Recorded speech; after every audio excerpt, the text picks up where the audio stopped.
This is Helen Dodgson, August 5, 2018. I'm here in Philadelphia on the banks of the Delaware River. I'll just turn around slowly. That blue bridge in the background is the Benjamin Franklin Bridge leading to New Jersey. It's just a lovely summer day. Everything's in bloom. It's not too hot, it's not cold. And here I am at the Irish Memorial. So this was constructed 20 years ago, 30 years ago, I don't remember. But certainly since in the 40 years that I have been in Philadelphia. And I want to take you around the memorial so you can see what a very, very powerful piece it is. Every year at on St. Patrick's Day, there's a ceremony here.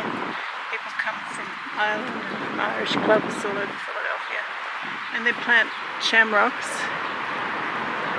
Is that a shamrock?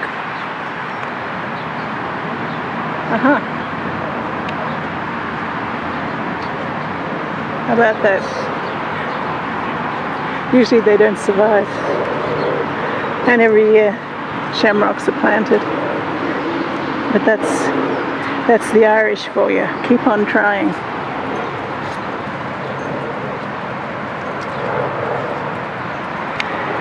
And that's St. Bridget's brooch. Okay, so I want to walk around here.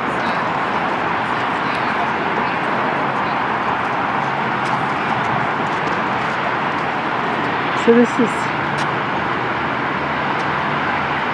the famine, potato famine, when food was being shipped to England, and a whole lot of my relatives were starving to death.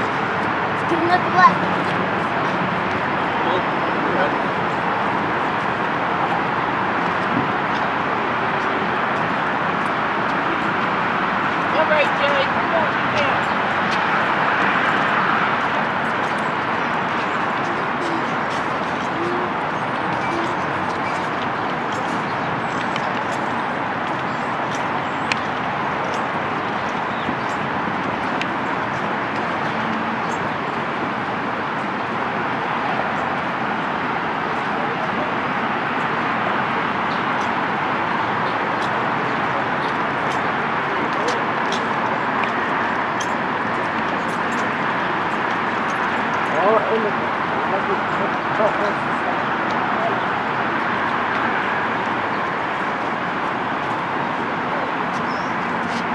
So rather than stay and starve to death, some of them made their way to Philadelphia. In fact, a lot of them did, and to New York. And here we are. We have them climbing on the boat.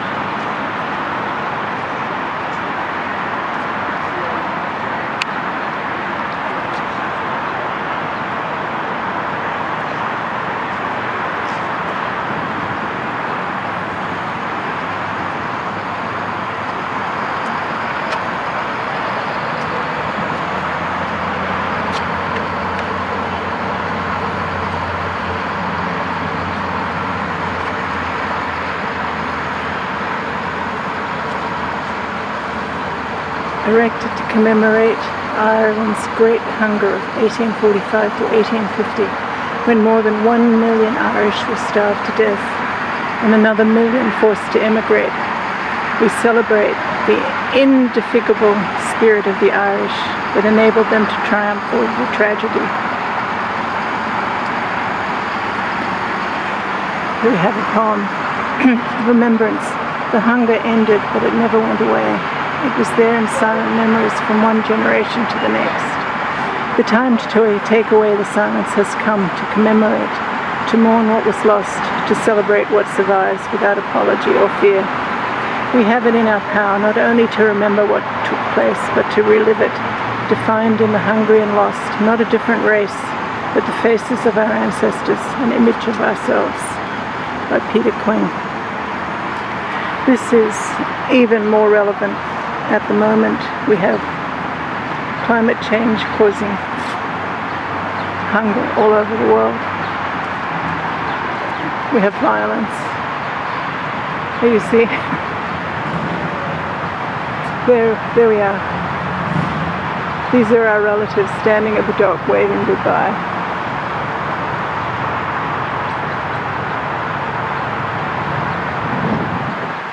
While others were boarding ships.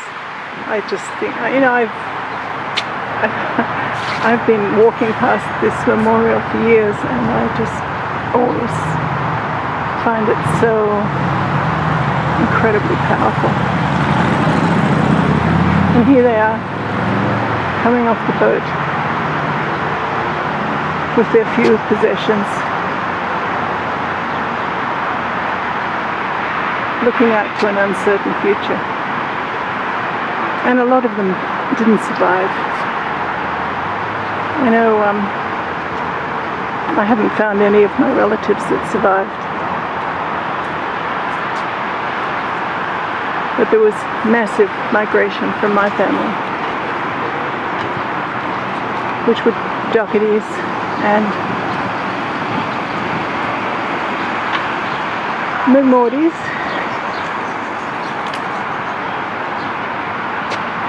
Probably Upritchards.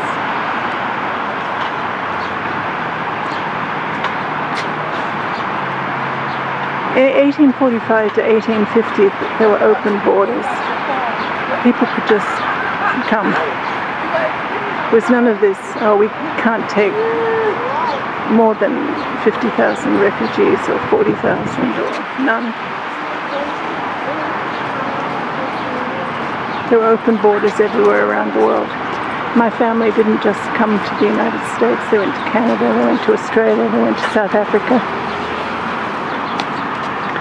And they did well, made a difference in their communities. They either stayed there, went on to another country, or went back to their original country. We need to have that now. We need to get rid of ICE, which was an evil invented by George W. Bush in 2003. And we need to stop the cruelty of separating children from their mothers, their fathers.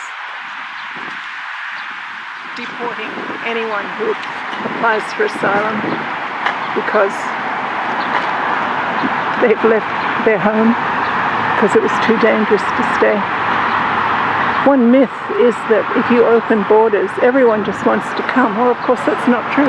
When borders were open, most people want to stay where they are. It's an enormous effort moving to another country, which I have done.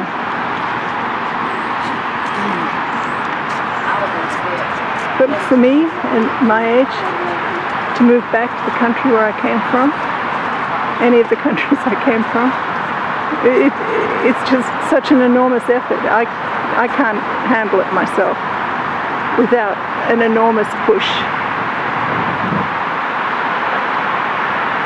This is Susanna J. Dodgson, peacescientist.org, at the Irish Memorial at Penn's Landing in Philadelphia, August 5, 2018. May you be blessed, and may you never have to flee your home.